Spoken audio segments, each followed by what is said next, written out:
ಪ್ರೀತಿಯ ವಿದ್ಯಾರ್ಥಿಗಳೇ, ಎಲ್ರಿಗೂ ನಮಸ್ಕಾರ. ನನ್ನ ಹೆಸರು ಮನೋಹರ, ಸಹಾಯಕ ಪ್ರಾಧ್ಯಾಪಕರು, ಸಮಾಜಶಾಸ್ತ್ರ ವಿಭಾಗ, ಸರ್ಕಾರಿ ಪ್ರಥಮ ದರ್ಜೆ ಕಾಲೇಜು ಬುಕ್ಕಾಪಟ್ಟಣ. ಅಂತಿಮ BA ವಿದ್ಯಾರ್ಥಿಗಳು ಅಧ್ಯಯನ ಮಾಡುವಂತಹ ಪ್ರಮುಖ ಪತ್ರಿಕೆಯಾಗಿರ್ತಕ್ಕಂತಹ ಸಾಮಾಜಿಕ ಸಂಶೋಧನಾ ವಿಧಾನಗಳು ಮತ್ತು ತಂತ್ರಗಳು, methods and techniques of social research. ಈ ಪತ್ರಿಕೆಯಲ್ಲಿ ಈಗಾಗಲೇ ನಾವು 4ನೇ ಅಧ್ಯಾಯದ ಬಗ್ಗೆ ನಾವು ನೋಡ್ತಾ ಇದ್ದೀವಿ.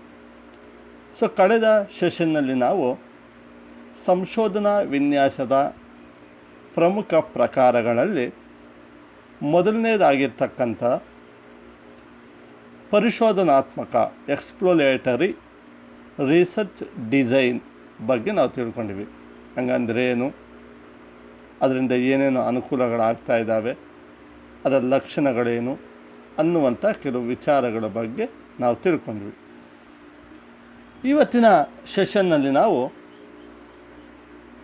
ಸಂಶೋಧನಾ ವಿನ್ಯಾಸದ ಮತ್ತೊಂದು ಪ್ರಮುಖ ಪ್ರಕಾರವಾಗಿರ್ತಕ್ಕಂತಹ ಡಿಸ್ಕ್ರಿಪ್ಟಿವ್ ರಿಸರ್ಚ್ ಡಿಸೈನ್ ಅಥವಾ ವಿವರಣಾತ್ಮಕ ಸಂಶೋಧನಾ ವಿನ್ಯಾಸದ ಬಗ್ಗೆ ಚರ್ಚಿಸುವಂತಹ ಪ್ರಯತ್ನ ಮಾಡೋಣ. Descriptive research design. Descriptive research design can be referred to as a scientific method that includes observation and description of the behavior of people without affecting it in any manner. Descriptive ಅಥವಾ ವಿವರಣಾತ್ಮಕ ಸಂಶೋಧನಾ ವಿನ್ಯಾಸ ಅಂದರೆ ಹೆಸರೇ ಸೂಚಿಸುವಂತೆ ಯಾವುದಾದರೂ ಒಂದು ವಿಷಯ ಅಥವಾ ಒಂದು ವಸ್ತು ಅಥವಾ ಒಂದು ಸಮಸ್ಯೆಯ ಬಗ್ಗೆ ವಿವರಣಾತ್ಮಕವಾಗಿ ಬಹಳ ವಿವರವಾಗಿ ಅಧ್ಯಯನವನ್ನು ಒಳಗೊಂಡಂತೆ ರಚನೆ ಮಾಡುವಂಥ ಒಂದು ಸಂಶೋಧನಾ ವಿನ್ಯಾಸ ಆಗಿದೆ. ಇದೊಂದು ವೈಜ್ಞಾನಿಕ ವಿಧಾನವಾಗಿದ್ದು ಅವಲೋಕನ ಮತ್ತು ವಿವರಣೆಗಳನ್ನು ಒಳಗೊಂಡಿದೆ. ಯಾವುದರ ವಿವರಣೆ ಅಂದರೆ ವ್ಯಕ್ತಿಗಳ ಅಥವಾ ಒಂದು ಸಮುದಾಯದಲ್ಲಿರ್ತಕ್ಕಂತಹ ಜನರ ನಡತೆಯನ್ನು ಯಾವುದೇ ರೀತಿಯಾಗಿರ್ತಕ್ಕಂತಹ ಪೂರ್ವಾಗ್ರಹಗಳು, ಭಾವನೆಗಳು, ವೈಯಕ್ತಿಕ ಅಭಿಪ್ರಾಯಗಳು ಪ್ರಭಾವ ಬೀರದಂತೆ ಅಧ್ಯಯನ ಮಾಡಿ ವಿವರಿಸುವಂಥದ್ದು ಆಗಿರ್ತದೆ ಅನ್ನುವಂಥದ್ದು. It is typically concerned with describing problem and its solution. ಇದು ಸಾಮಾಜಿಕ ಸಮಸ್ಯೆಗಳನ್ನು ವಿವರಿಸುವಂತಹ ಮತ್ತು ಅದಕ್ಕೆ ಸೂಕ್ತವಾಗಿರ್ತಕ್ಕಂತಹ ಪರಿಹಾರಗಳನ್ನು ಕಂಡುಹಿಡಿಯುವಂತಹ ವಿನ್ಯಾಸವಾಗಿರ್ತದೆ. It is more specific and purposive study. ಸಾಮಾನ್ಯವಾಗಿ ಇದು ಹೆಚ್ಚು ನಿರ್ದಿಷ್ಟ ಮತ್ತು ಉದ್ದೇಶಪೂರ್ವಕವಾಗಿರ್ತಕ್ಕಂತಹ ಅಧ್ಯಯನವಾಗಿರ್ತಕ್ಕಂಥದ್ದು ನಾವು ನೋಡ್ತಾ ಹೋಗ್ತೀವಿ ಅನ್ನುವಂಥದ್ದು. We can utilise the descriptive design of research in different fields such as psychology, social science for getting A general over view of subject. ಸಾಮಾನ್ಯವಾಗಿ ನಾವು ವಿವರಣಾತ್ಮಕ ಸಂಶೋಧನಾ ವಿನ್ಯಾಸವನ್ನು ಭೌತ ವಿಜ್ಞಾನಗಳಿಗಿಂತ ಸಮಾಜ ವಿಜ್ಞಾನಗಳಲ್ಲಿ ಹೆಚ್ಚಾಗಿ ನಾವು ಬಳಕೆ ಮಾಡ್ತೀವಿ. ಸಮಾಜ ವಿಜ್ಞಾನಗಳ ಅದರಲ್ಲೂ ಕೂಡ ಮನಃಶಾಸ್ತ್ರ, ಮಾನವನ ವರ್ತನೆಯ ಬಗ್ಗೆ ಅಧ್ಯಯನ ಮಾಡುವಂಥ ಮನಃಶಾಸ್ತ್ರ ಏನಿದೆ ಅಲ್ಲಿ ನಾವು ಇದನ್ನು ಹೆಚ್ಚಾಗಿ ಅಳವಡಿಸ್ಕೊಳ್ತೀವಿ. ಮತ್ತು ಎಲ್ಲ ಸಮಾಜ ವಿಜ್ಞಾನಗಳ ಅದು ಸಮಾಜಶಾಸ್ತ್ರದಲ್ಲೂ ಕೂಡ ಮಾನವನ ಒಂದು ವರ್ತನೆಯ ಬಗ್ಗೆ, ಆತನ ಸಂಸ್ಕೃತಿಯ ಬಗ್ಗೆ, ಆತನ ಆಚಾರ ವಿಚಾರಗಳ ಬಗ್ಗೆ, ಆತನ ದಿನನಿತ್ಯ ಸಮಸ್ಯೆಗಳೇನಿದೆ ಅವುಗಳ ಬಗ್ಗೆ ಒಂದು ಸಾಮಾನ್ಯವಾಗಿರ್ತಕ್ಕಂಥ ಒಳ ನೋಟವನ್ನು ನಾವು ನೀಡೋದಕ್ಕೆ ಈ ರೀತಿಯಾಗಿರ್ತಕ್ಕಂಥ ಸ್ಟಡಿಯನ್ನು ನಾವು ಬಳಕೆ ಮಾಡ್ತಕ್ಕಂಥದ್ದು ನಾವು ನೋಡ್ತಾ ಹೋಗ್ತೀವಿ. ಉದಾಹರಣೆಗೆ ಈ ಕರೋನಾ ಬಗ್ಗೆ ವಿವರಣಾತ್ಮಕವಾಗಿರ್ತಕ್ಕಂಥ ಅಧ್ಯಯನವನ್ನು ನಾವು ಮಾಡಬಹುದು.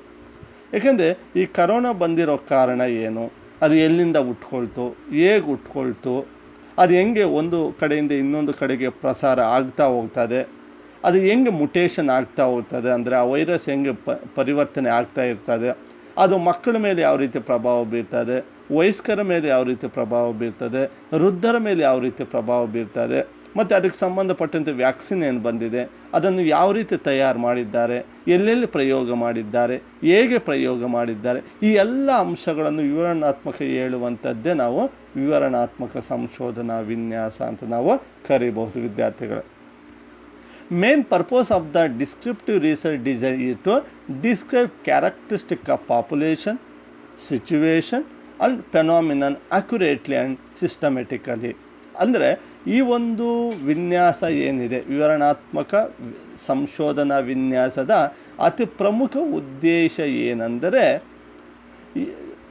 ಒಂದು ಜನಸಂಖ್ಯೆಯ ಲಕ್ಷಣಗಳು, ಒಂದು ಸನ್ನಿವೇಶ ಅಥವಾ ಒಂದು ವಿಷಯ, ಇದರ ಬಗ್ಗೆ ನಿಖರವಾಗಿರ್ತಕ್ಕಂತಹ ಮತ್ತು ವ್ಯವಸ್ಥಿತವಾಗಿರ್ತಕ್ಕಂಥ ಅಕ್ಯುರೇಟ್ಲಿ ಆ್ಯಂಡ್ ಸಿಸ್ಟಮೆಟಿಕಲಿ ಡಿಸ್ಕ್ರೈಬ್ ಮಾಡುವಂಥ ಅಥವಾ ವಿವರಿಸುವಂಥದ್ದಾಗಿರ್ತದೆ.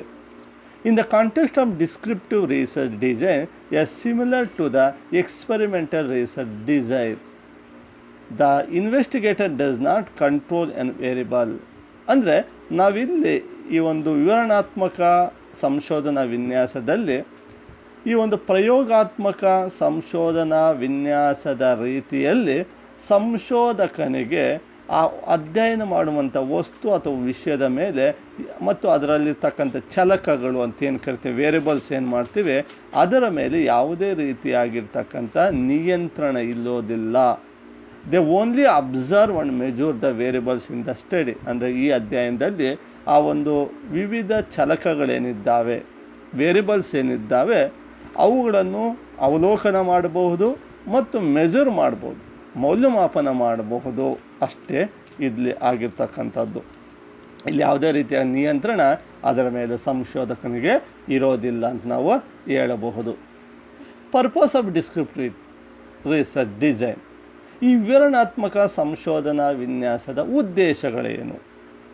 To collect detailed factual information that describe existing phenomena. ಅಸ್ತಿತ್ವದಲ್ಲಿರ್ತಕ್ಕಂಥ ಯಾವುದಾದ್ರೂ ಒಂದು ಸನ್ನಿವೇಶ ಅಥವಾ ಸಾಮಾಜಿಕ ವಿಷಯದ ಬಗ್ಗೆ ಡೀಟೇಲ್ಡ್ ಅಂದರೆ ವಿವರಣಾತ್ಮಕ ಒಂದು ಮಾಹಿತಿಯನ್ನು, ಸತ್ಯ ಸಂಗತಿಗಳನ್ನು ಕಲೆ ಹಾಕುವಂಥದ್ದು. ಅದಕ್ಕೆ ನಾವು ಇದನ್ನು ಬಳಕೆ ಮಾಡ್ತೀವಿ. ಎರಡನೇದು identify problem or justify current conditions and practice. ಅಂದರೆ ಈ ಪ್ರಸ್ತುತವಾಗಿರ್ತಕ್ಕಂಥ ಸಮಸ್ಯೆಗಳನ್ನು ಗುರುತಿಸುವಂಥದ್ದು ಮತ್ತು ಅದು ಯಾವ ರೀತಿಯಾಗಿ ಈ ಒಂದು ಪ್ರಸ್ತುತ ಸನ್ನಿವೇಶಗಳು ಇದೆ ಅನ್ನುವುದನ್ನು ಅರಿಯುವಂಥದ್ದು.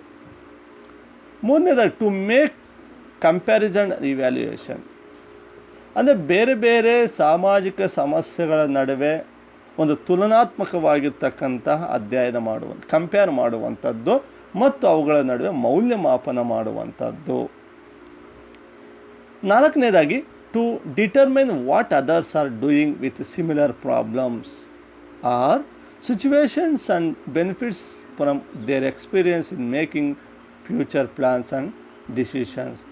ಅಂದರೆ ಬೇರೆಯವರ ಇದೇ ರೀತಿಯಾಗಿರ್ತಕ್ಕಂಥ ಅಧ್ಯಯನಗಳಿಂದ ಏನು ಮಾಹಿತಿ ಬಂದಿದೆ, ಏನು ಅಂತಿಮ ಫಲಿತಾಂಶ ಬಂದಿದೆ ಅನ್ನೋದು ತಿಳ್ಕೊಳ್ಳುವಂಥದ್ದು, ಅವರ ಅನುಭವಗಳೇನು ಅನ್ನೋದು ತಿಳ್ಕೊಂಡು ಆ ಒಂದು ಅನುಭವಗಳ ಅನುಕೂಲತೆಗಳನ್ನು ಮುಂದಿನ ಒಂದು ಅಧ್ಯಯನದ ಯೋಜನೆಗಳಲ್ಲಿ, ನಿರ್ಧಾರಗಳಲ್ಲಿ ಬಳಕೆ ಮಾಡುವಂಥದ್ದು ಆಗಿರ್ತದೆ.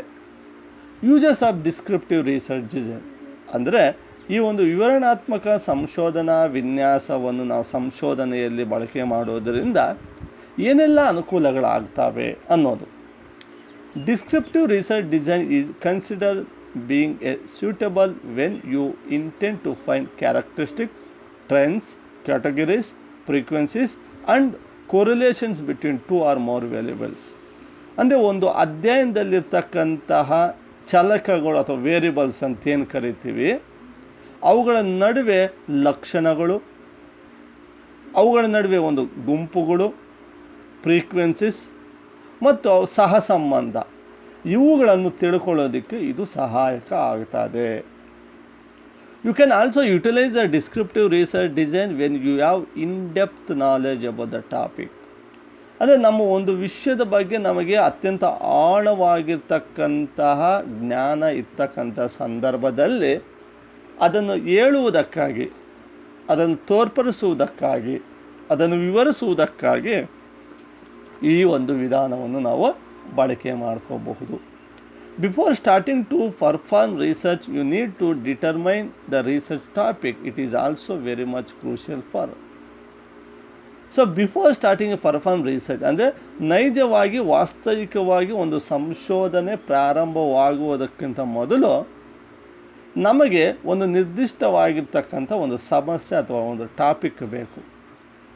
ಅದನ್ನು ಗುರುತಿಸೋದಕ್ಕೆ ಇದು ಸಹಾಯಕ ಆಗ್ತದೆ ಅಂತ ನಾವು ಹೇಳಬಹುದು. In the context of descriptive research design you can utilise both qualitative and quantitative method. ಈಗಾಗಲೇ ನಾವು ಆರಂಭದಲ್ಲಿ ಪ್ರಕಾರಗಳ ಬಗ್ಗೆ ನಾವು ನೋಡಿದಾಗ ಈ ಒಂದು ಸಂಶೋಧನಾ ವಿನ್ಯಾಸ 2 ಬ್ರಾಡ್ ಗುಂಪುಗಳಾಗಿ ನಾವು ಒಂದು ಕ್ವಾಲಿಟೇಟಿವ್, ಇನ್ನೊಂದು ಕ್ವಾಂಟಿಟೇಟಿವ್. ಸೊ ಈ ಡಿಸ್ಕ್ರಿಪ್ಟಿವ್ ರಿಸರ್ಚ್ ಇದರಲ್ಲಿ ನಾವು ಕ್ವಾಲಿಟೇಟಿವ್ ವಿಧಾನವನ್ನು ಬಳಕೆ ಮಾಡ್ಬೋದು, ಕ್ವಾಂಟಿಟೇಟಿವ್ ವಿಧಾನವನ್ನು ಕೂಡ ಬಳಕೆ ಮಾಡೋದಕ್ಕೆ ಸಾಧ್ಯ. It is very much essential for you to carefully design an appropriate research design, as this is the tactic that will help you in making sure that research result highly reliable and valid.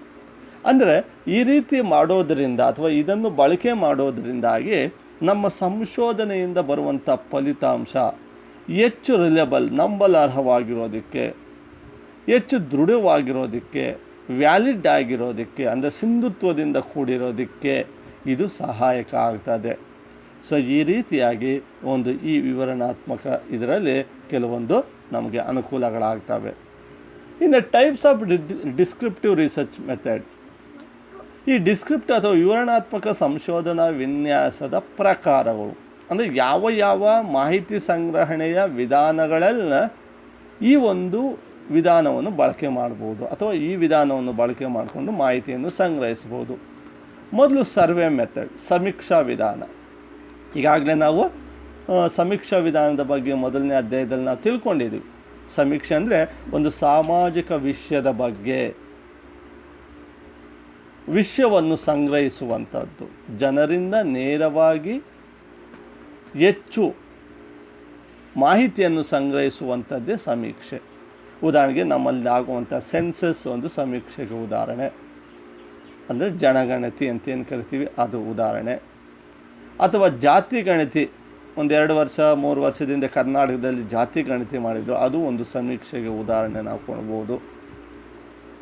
So this method includes answering questions through interview or ಕ್ವಶನರ್.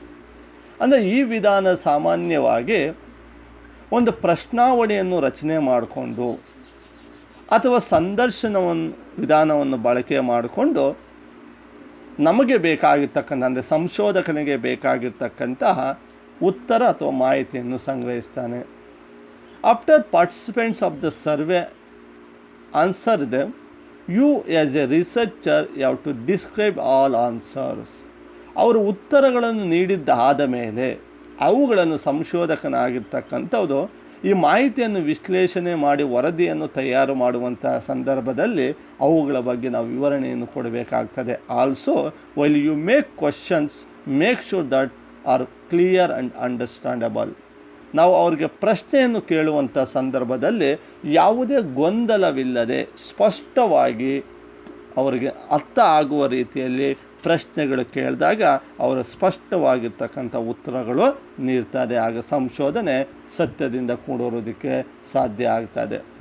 So finally you know how to write a descriptive research design, but also don't forget that the main and whole idea of descriptive research method is describe things or observation but not to make any summaries. So ಈ ವಿಧಾನವನ್ನು ಬಳಕೆ ಮಾಡೋದರಿಂದ ಒಂದು ವರದಿಯನ್ನು ವಿವರಣಾತ್ಮಕವಾಗಿ ಯಾವ ರೀತಿ ಬರಿಬೇಕು ಅನ್ನೋದು ಗೊತ್ತಾಗ್ತದೆ. ಅದೇ ಅಂತಿಮ ಉದ್ದೇಶ ಅಲ್ಲ.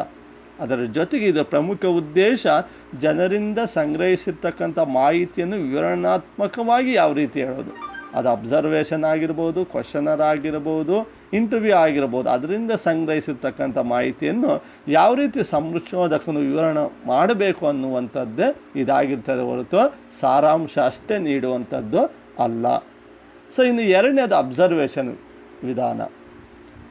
ಸೊ ಈ ವಿವರಣಾತ್ಮಕ ವಿಧಾನಕ್ಕೆ ಮತ್ತೊಂದು ವಿಧಾನ ಅಂದರೆ ಅವಲೋಕನ ವಿಧಾನವನ್ನು ಕೂಡ ನಾವು ಈ ವಿಧಾನವನ್ನು ಬಳಕೆ ಮಾಡ್ಬೋದು. ಅಬ್ಸರ್ವೇಷನ್ ಅಂದ್ರೇನು, ಅವಲೋಕನ ಅಂದ್ರೇನು? ಅವಲೋಕನಕ್ಕೂ ಮತ್ತು ವೀಕ್ಷಣೆಗೂ ಸ್ವಲ್ಪ ವ್ಯತ್ಯಾಸ ಇದೆ. ವೀಕ್ಷಣೆ ಅಂದರೆ ನೋಡುವಂಥದ್ದು. ಅವಲೋಕನ ಅಂದ್ರೇನು? ನಿರ್ದಿಷ್ಟ ಉದ್ದೇಶವನ್ನು ಇಟ್ಟುಕೊಂಡು ವಸ್ತುಗಳನ್ನು, ವಿಷಯಗಳನ್ನು ಗಮನಿಸುವಂಥದ್ದು. ಅದನ್ನು ನಾವು ಅಬ್ಸರ್ವೇಷನ್ ಅಂತ ಕರಿತೀವಿ. ಅವಲೋಕನ ಅಥವಾ observation as a descriptive research design enabled researchers to collect information related to the behavior of people and also about phenomena without depending on the accuracy and honesty of the respondents. So ಯಾವುದೇ ಒಂದು ವಿಷಯದ ಬಗ್ಗೆ ಅಥವಾ ಜನರ ವರ್ತನೆಯ ಬಗ್ಗೆ ಅಕ್ಯುರೇಸ್ ಆಗಿ, honest ಆಗಿ ಮಾಹಿತಿಯನ್ನು ಸಂಗ್ರಹಿಸೋದಕ್ಕೆ ನಾವು ಈ ವಿಧಾನವನ್ನು ಬಳಕೆ ಮಾಡ್ತೀವಿ. ಯಾಕೆಂದರೆ ಇಲ್ಲಿ ಸಂಶೋಧಕನೇ ಸ್ವತಃ ಗಮನಿಸುವುದರ ಮೂಲಕ ಮಾಹಿತಿ ಕಲೆ ಆಗ್ತಾ ಹೋಗ್ತಾರೆ. ಅದಕ್ಕೆ ಅಲ್ಲಿ ಅಕ್ಯುರೇಸಿ ಮತ್ತು ಆನೆಸ್ಟಿ ಅನ್ನೋದು ಇರ್ತದೆ.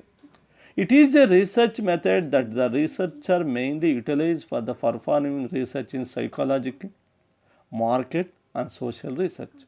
ಸಾಮಾನ್ಯವಾಗಿ ಈ ರೀತಿಯಾಗಿರ್ತಕ್ಕಂಥ ವಿಧಾನವನ್ನು ನಾವು ಮನಃಶಾಸ್ತ್ರದಲ್ಲಿ ಮತ್ತು ಮಾರ್ಕೆಟಿಂಗಲ್ಲಿ, ವ್ಯಾಪಾರ ರಂಗದಲ್ಲಿ ಮತ್ತು ಸಾಮಾಜಿಕ ಅಂಶಗಳಲ್ಲಿ ನಾವು ಬಳಕೆ ಮಾಡಿ. It is an observation research descriptive research method with helps investigator to develop the understanding of the way of people act real life situation. ಅಂದರೆ ಜೀವನದ ನೈಜ ಸ್ಥಿತಿಗಳಲ್ಲಿ ಜನರು ಹೇಗೆ ವರ್ತನೆ ಮಾಡ್ತಾರೆ ಅನ್ನುವುದನ್ನು ಅರ್ಥ ಮಾಡಿಕೊಳ್ಳೋದಕ್ಕೆ ಈ ವಿಧಾನ ಸಂಶೋಧಕನಿಗೆ ಸಹಾಯಕ ಆಗ್ತದೆ. Observation of the physical entity and phenomena is crucial research in nature. So natural ಸೈನ್ಸಸ್ಸಲ್ಲೂ ಕೂಡ ಇದನ್ನು ನಾವು ಬಳಕೆ ಮಾಡ್ತೀವಿ. ಇನ್ನು ಮೂರನೇದು ಕೇಸ್ ಸ್ಟಡಿ. ಕೇಸ್ ಸ್ಟಡಿ ಅಂದ್ರೇನು? ಏಕ ವಿಷಯ ಅಧ್ಯಯನ ಅಂತ ನಾವು ಕರಿತೀವಿ. ಏಕ ಸಂಗತಿ ಅಧ್ಯಯನ. ಒಂದು ವಿಷಯದ ಬಗ್ಗೆ ಅತ್ಯಂತ ಆಳವಾಗಿ, ಸುದೀರ್ಘವಾಗಿ ಅಧ್ಯಯನ ಮಾಡುವುದನ್ನು ನಾವು ಏಕ ವಿಷಯ ಅಧ್ಯಯನ ಅಂತ ಕರಿತೀವಿ. It is a research method in a descriptive research design. ಇದು ಒಂದು ವಿವರಣಾತ್ಮಕ ಸಂಶೋಧನಾ ವಿನ್ಯಾಸ. Beside accumulating fact or a large volume of data for identifying patterns across patterns and location. ಒಂದು ವಿಷಯದ ಬಗ್ಗೆ ಹೆಚ್ಚು ಮಾಹಿತಿಯನ್ನು ಕಲೆ ಹಾಕುವಂಥದ್ದು. It is an experimental research design. The main purpose of the research is to describe the generalization of fact. ಅಲ್ಲಿ ಸಂಗ್ರಹಿಸಿರ್ತಕ್ಕಂಥ ಮಾಹಿತಿಯನ್ನು ಆಧಾರವಾಗಿಟ್ಟು ಅದನ್ನು ವಿವರಣಾತ್ಮಕವಾಗಿ ಸಾಮಾನ್ಯೀಕರಣಗೊಳಿಸುವಂಥದ್ದು. While using case study research design you need to main the emphasis unique or interesting fact that challenge assumptions and complexity. ಇಲ್ಲಿ ನಾವು case study ಮೆಥಡಲ್ಲಿ ಗಮನಿಸುವಂಥದ್ದು ಅಥವಾ ಗಮನ ಕೊಡುವಂಥದ್ದು ಏನೆಂದರೆ, ಅಲ್ಲಿ ನಾವು ಅವಲೋಕನ ಮಾಡುವಂಥ ಸಂದರ್ಭದಲ್ಲಿ, ಅಧ್ಯಯನ ಮಾಡುವಂಥ ಸಂದರ್ಭದಲ್ಲಿ ನಾವು ಏನು ವಿಶಿಷ್ಟವಾಗಿರ್ತಕ್ಕಂಥ, ಆಸಕ್ತಿದಾಯಕವಾಗಿರ್ತಕ್ಕಂಥ ಅಂಶಗಳನ್ನು ನಾವು ಅಲ್ಲಿ ನೋಡಿದ್ವಿ ಅನ್ನುವಂಥದ್ದು ಮುಖ್ಯ ಆಗಿರ್ತದೆ. ಸೊ ಈ ರೀತಿಯಾಗಿ ಪ್ರಮುಖವಾಗಿ 3 ರೀತಿಯಾಗಿರ್ತಕ್ಕಂಥ ವಿಧಾನಗಳನ್ನು ಅಥವಾ ವಿಧಗಳನ್ನು ಈ ಒಂದು ವಿವರಣಾತ್ಮಕ ಸಂಶೋಧನಾ ವಿನ್ಯಾಸ ಒಳಗೊಂಡಿದೆ. ಸೊ ಪ್ರೀತಿಯ ವಿದ್ಯಾರ್ಥಿಗಳೇ, ಇಂದಿನ ತರಗತಿಯಲ್ಲಿ ನಾವು ಸಂಶೋಧನಾ ವಿನ್ಯಾಸದ ಪ್ರಮುಖ 2ನೇ ಪ್ರಕಾರವಾಗಿರ್ತಕ್ಕಂಥ ವಿವರಣಾತ್ಮಕ ಸಂಶೋಧನಾ ವಿನ್ಯಾಸ ಅಂದ್ರೇನು, ಅದರ ಕೆಲವು ವ್ಯಾಖ್ಯೆಗಳು, ಅದರ ಒಂದು ಅನುಕೂಲಗಳು ಮತ್ತು ಅದರ ಕೆಲವು ಪ್ರಕಾರಗಳ ಬಗ್ಗೆ ನಾವು ತಿಳ್ಕೊಂಡ್ವಿ. ತಮಗೆ ಅರ್ಥ ಆಗಿದೆ ಅಂತ ಭಾವಿಸ್ತಾ ಈ ತರಗತಿಯನ್ನು ನಾನು ಇಲ್ಲಿಗೆ ಮುಕ್ತಾಯ ಮಾಡ್ತಾ ಇದ್ದೀನಿ. ಎಲ್ರಿಗೂ ನಮಸ್ಕಾರಗಳು.